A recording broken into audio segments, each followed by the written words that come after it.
Siapapun yang kalian anggap bisa membantu kalian membuat seperti Al-Quran. Ya, dari maknanya, bukan cuma lafadznya, maknanya, isinya, bayannya, keterangannya, i'jaznya, ya, silahkan.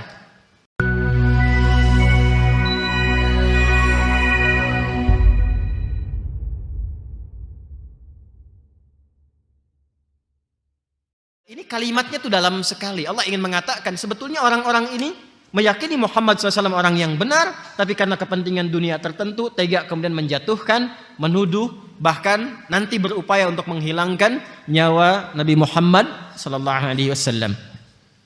Fa'tu bi suratin min mithli, maka kalau engkau memang benar-benar menuduh yang fair, kata Allah, bikin argumentasi yang benar, datangkan yang semisalnya, bikin yang serupa. Kalau memang kalian mengatakan ini rekayasa Muhammad sallallahu alaihi wasallam, kalian pun tentu bisa membuat yang serupa. Wad'u syuhada'akum min dunillahi. Karena kalian telah menyoal Al-Qur'an, kalian pun telah menentang Allah secara langsung dan menjatuhkan Rasulullah sallallahu alaihi wasallam. Maka kalau kalian merasa mampu membuat itu atau bahkan tidak mampu, silahkan cari partner. Ajak. Nah, tolong dituliskan dulu sebentar, tolong tulis.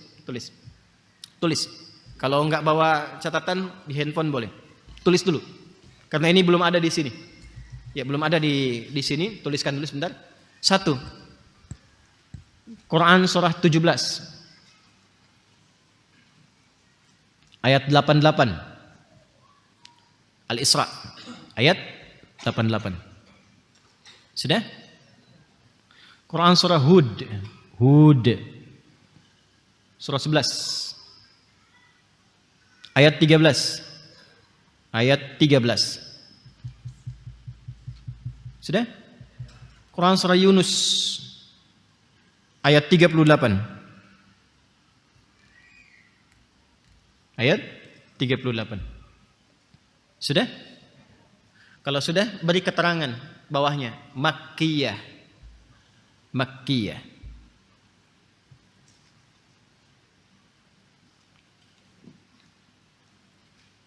Dah, simpan dulu, nanti saya terangkan kemudian. Maka jika kalian memang tega menuduh Muhammad sallallahu alaihi wasallam bahwa Quran itu rekayasa beliau, Quran itu buatan beliau, maka kalian pun tentu bisa membuat yang seperti itu. Maka silahkan kalian ajak partner-partner kalian. Ya, bahkan wad'u syuhada'akum ditafsirkan nanti ya oleh As-Suddi, salah satu mufassir rahimahullah, beliau mengatakan wad'u alihatakum. Kalau perlu ajak yang dipertuhankan oleh kalian. Tuhan-tuhan kalian tuh yang kalian anggap Tuhan, ajak. Suruh bikin seperti Quran kalau kalian nggak mampu. Ya. Nah, kata Ibnu Abbas radhiyallahu taala anhuma dalam tafsirnya nanti ketika mengatakan wad'u syuhada'akum ay a'wanakum, siapapun yang kalian anggap bisa membantu kalian membuat seperti Al-Quran. Ya, dari maknanya, bukan cuma lafadznya, maknanya, isinya, bayannya, keterangannya, i'jaznya, ya, silahkan. Ajak, kalau perlu para jin yang kalian biasa akses itu. Orang jahiliyah sudah mengakses jin. Sudah ada. Ya. Bahkan nanti kalau Anda belajar Adabul Arabi, ya, sastra Arab, itu para penyair jahiliyah itu punya jin khusus. Kadang mereka itu kalau sudah ini ya, kalau sudah profesional. Ya, kalau amatiran itu masih biasa. Ntar kalau udah profesional itu biasa datang ke lembah-lembah nyari jinnya dulu. Ya. Makanya nanti terkenal dalam Al-Adabul Arabi, Al-Adabul Jahili, mereka suka jalan-jalan ke lembah-lembah itu untuk menemukan syayatinul insi wal jin. Jadi mendapatkan istilahnya syayatin yang membisikkan ya kepada mereka, mengilhamkan kepada mereka tentang lirik-lirik syair-syair yang bisa mereka susun. Ya, makanya nanti ada sebagian di antara mereka yang disoal di Quran surah ke-26 ayat 224. Ya, wasyu'ara'u yattabi'uhumul ghawun alam tara annahum fi kulli wadi yahimun. Nanti ya kalau sudah sampai, kita kan masih di Al-Baqarah ya. Dah, pelan-pelan. Sudah? Nah, karena itu nanti di Quran surah 17 Al-Isra yang Anda tulis tadi, ayat 88 itu didetilkan oleh Allah. Kalau kamu nggak mampu, udah nuduh nggak mampu lagi gitu. Ya, panggil jin kalian sekalian. Makanya nanti di ayatnya berbunyi qul la in ijtama'atil insu wal jinnu ala an ya'tu bimithli hadzal qur'ani. Teruskan.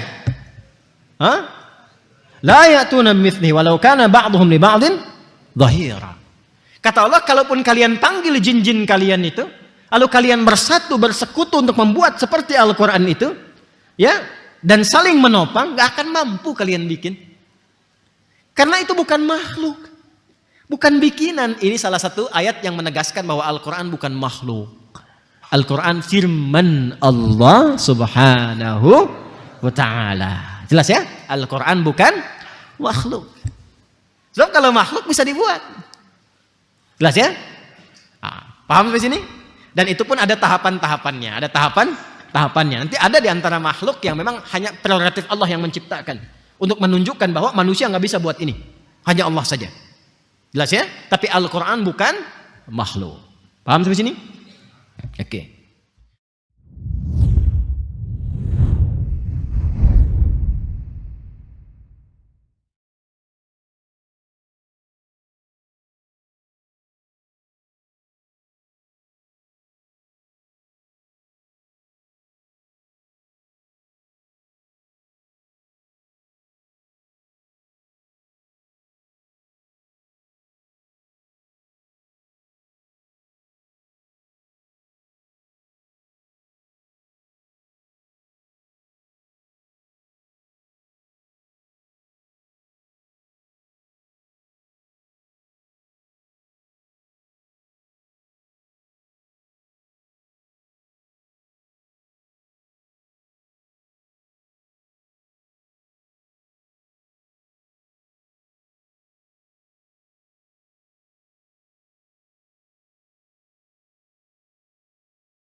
Assalamualaikum warahmatullahi wabarakatuh.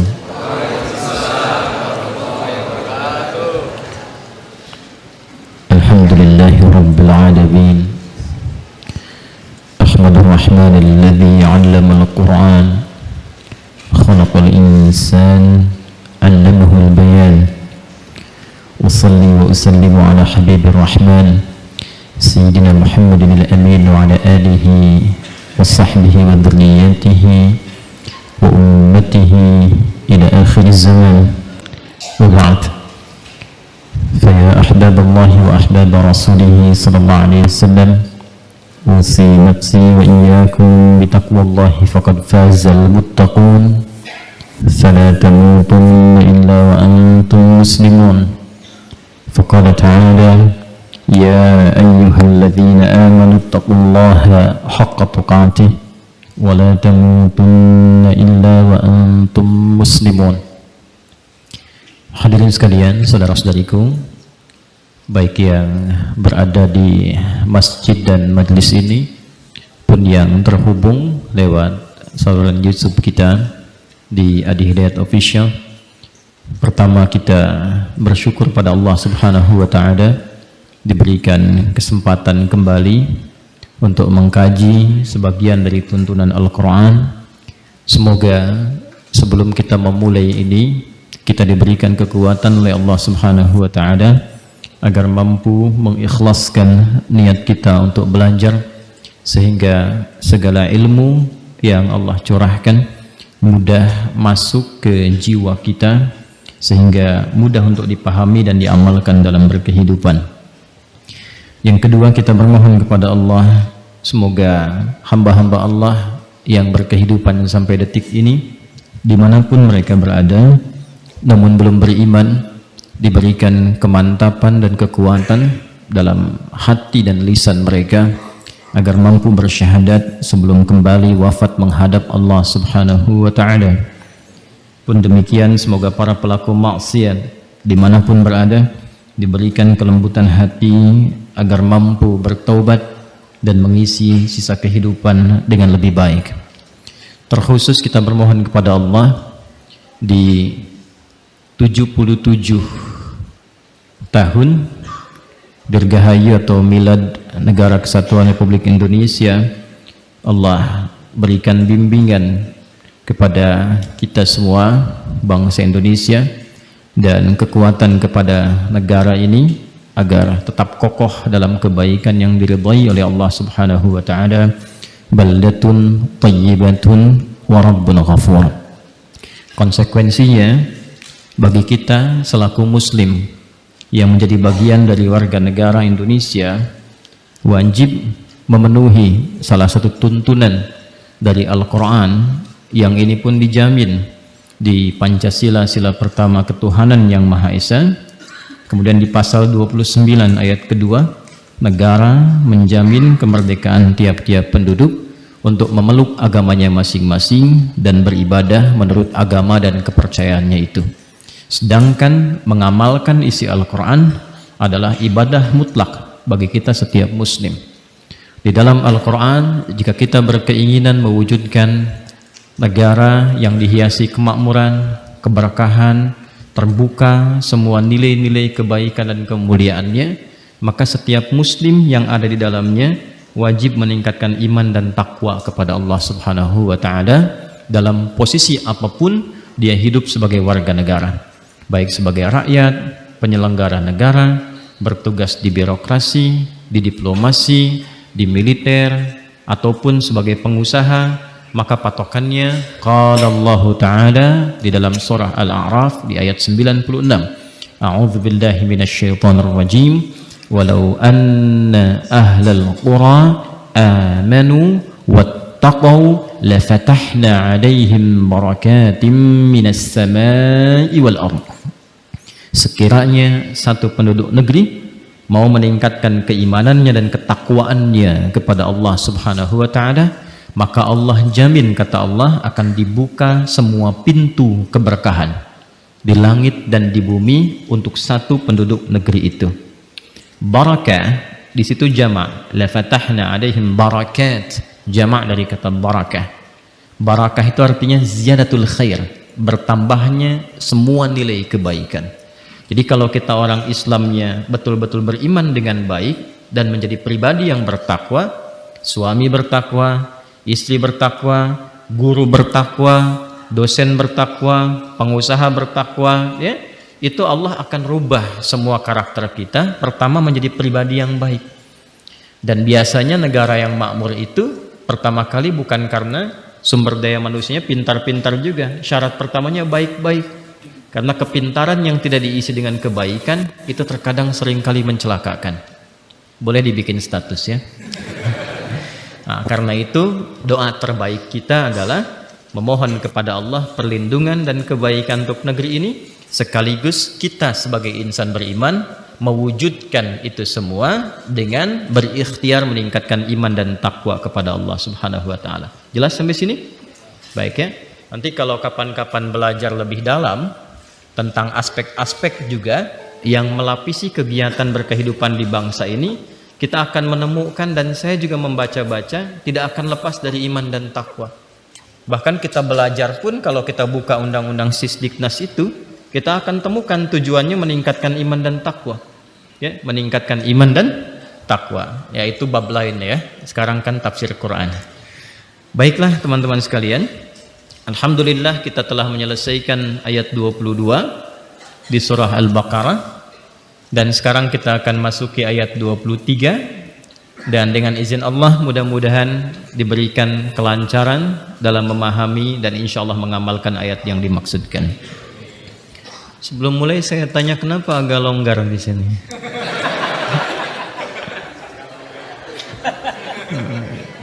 Malam ini ada pasportnya ya. Alhamdulillah ya. Alhamdulillah. Sebetulnya sepulang umrah menjelang kajian ini saya tidak terlalu ingat, cuman staf saya ingat. Datang kepada saya langsung mengatakan, Ustaz, formulasi sore ini sudah siap. Apa yang disiapkan? Saya bilang, muslib sudah siap mengetes sesuai instruksi Ustaz. Ah, bagus kan. Saya bilang jangan terlalu ketat, tapi ya khawatirnya cuma satu baris, yang lain di luar semua gitu. Baik, alhamdulillah. Sudah hafal ya? Alhamdulillah, baik. Tenang aja, pekan depan pun masih ayat 23.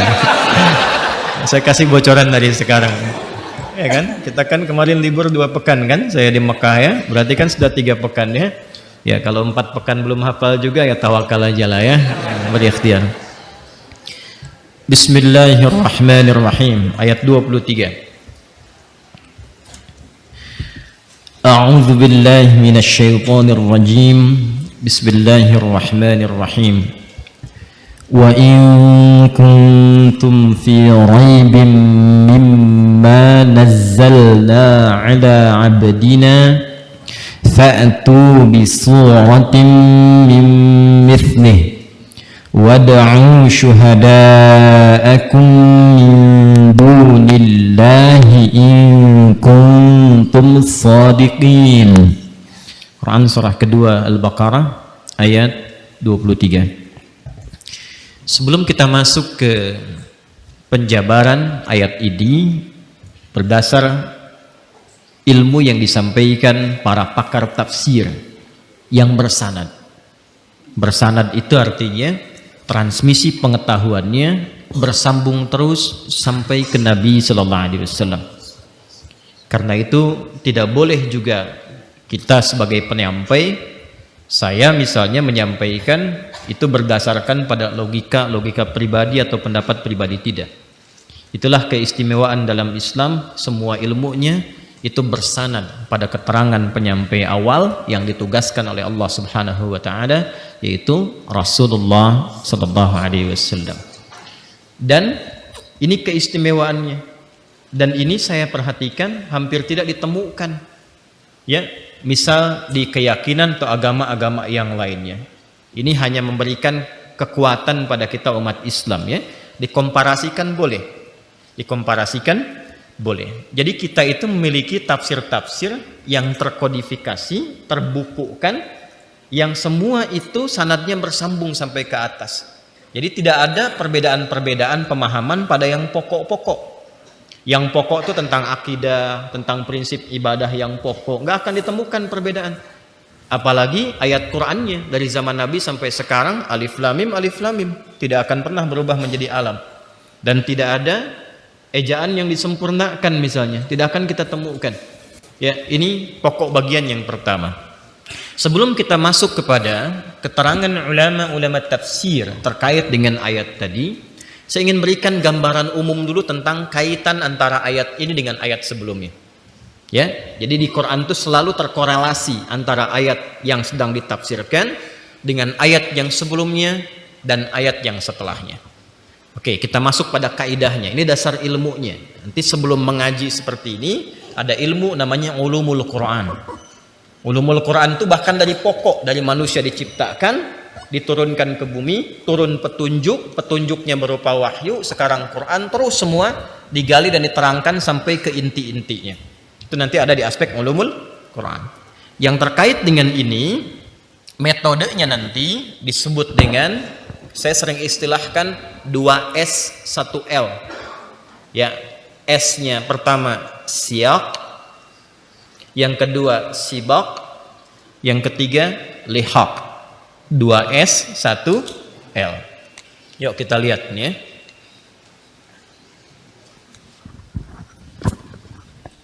Ini saya waskat, ada pengawasan melekat nih. Jenderal dari pagi nggak lepas ini ya, insya Allah aman. Jadi saya yang umroh, ini yang tahalul. Harus ditutup nih. Tapi tadi sudah janji katanya kalau ini Pak, kayak ini Buya hormat gak? Saya bilang hormat insya Allah. Hormat, gerak. Hormat. Ayo kita nulis bismillah. Nas di bawah sini. Jadi ada yang disebut 2S ya, 1L. Oke, 2S 1L. S-nya yang pertama disebut dengan siyaq. Siyaqul ayat. Ya, seperti ini. Yang kedua sibak.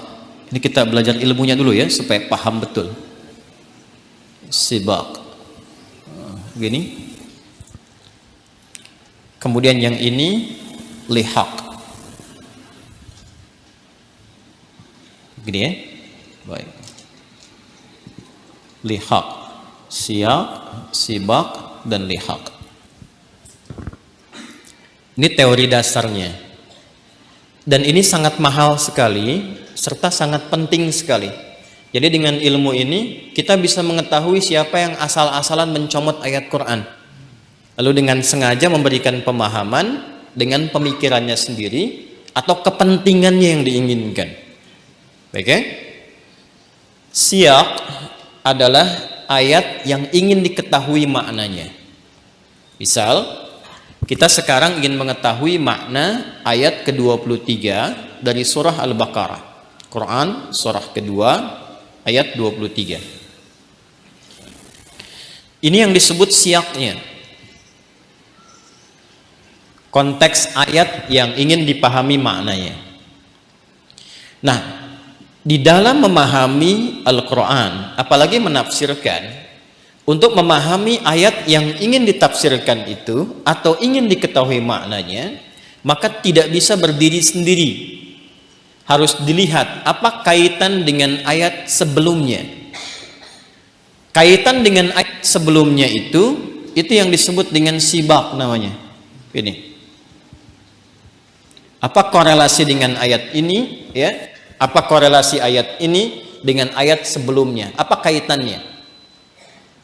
Kemudian setelah itu, apa korelasi ayat 23 ini dengan ayat setelahnya?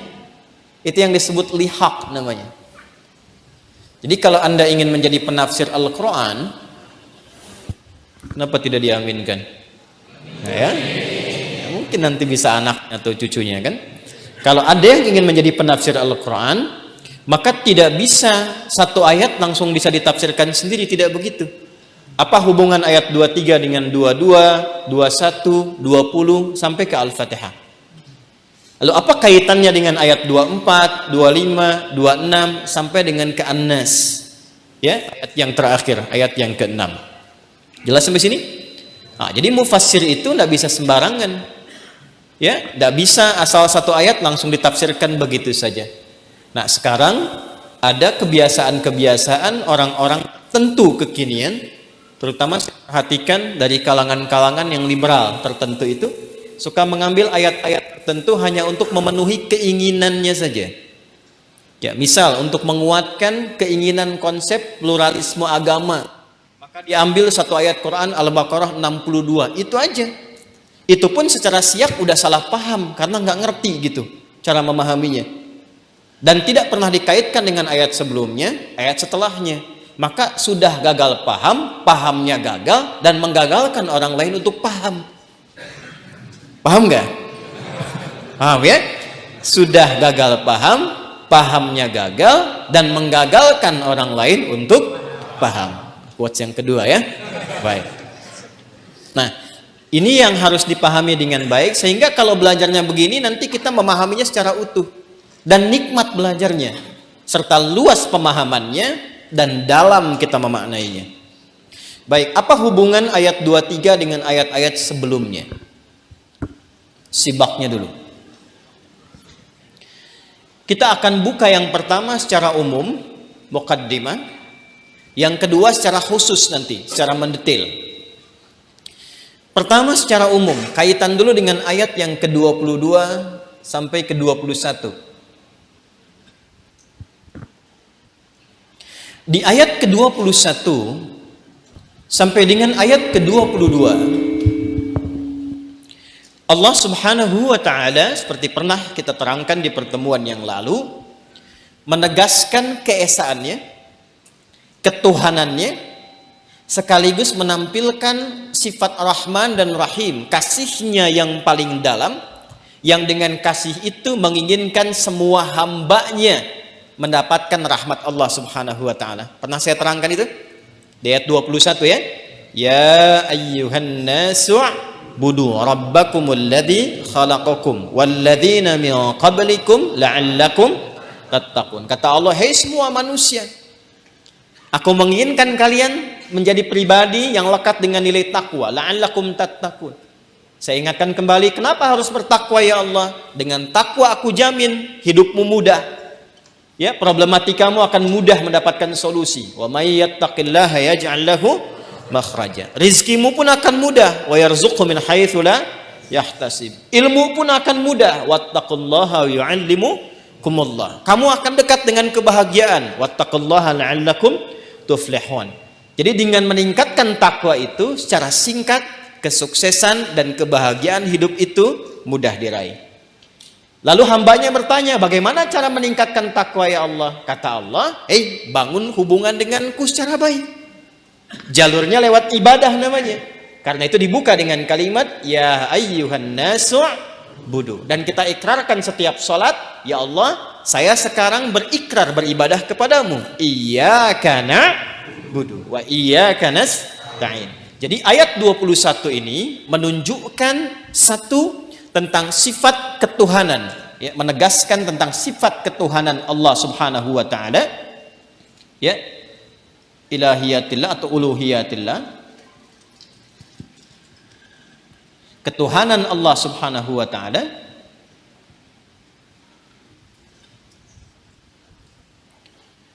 Kemudian ayat yang ke-22-nya menegaskan tentang kuasa Allah yang menggenggam semesta, sifat rububiyahnya. Alladzi ja'ala lakumul arda firasha was samaa'a binaa'a wa anzala minas samaa'i maa'a fa akhraja bihi minats thamarati rizqan lakum fala taj'alu lillahi andada wa antum ta'lamun. Jadi ayat 21, 22 itu menegaskan kepada kita tentang satu aspek keesaan Allah dengan segala lingkup kekuatannya. Secara singkat, aspek ilahiyahnya. Paham sampai sini?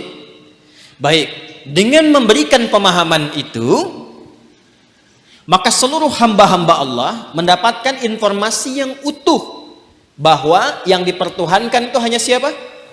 Allah. Yang esa hanya siapa? Yang pencipta siapa? Nah, nanti detailnya di ayat-ayat berikutnya sampai ke surah Al-Ikhlas kita akan dapatkan itu. Ini gambaran umumnya dulu.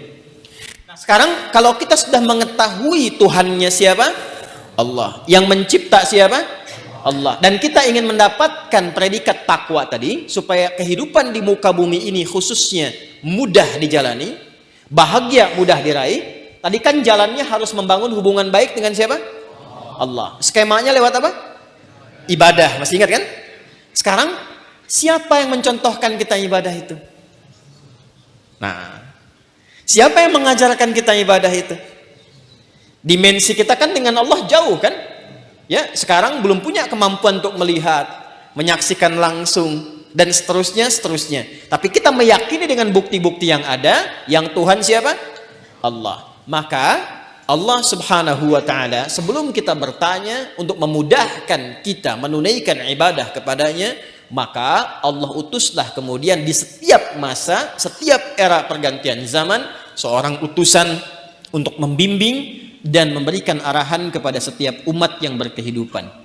Sosok yang diberikan pesan, awas hati-hati, misi, wahyu yang diutus untuk menerangkan secara singkat disebut dengan Rasul namanya. Jamaknya Rusul. Rasul.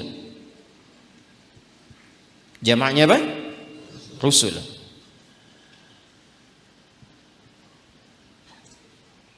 Misinya, wahyunya itu yang disebut dengan risalah namanya. Risalah.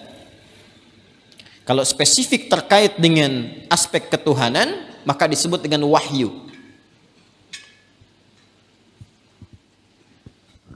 Pelan-pelan, karena sekarang risalah bahasa Arabnya netral sifatnya. Bisa ke surat, bisa ke pesan, bisa ke SMS, sekarang itu disebut dengan risalah.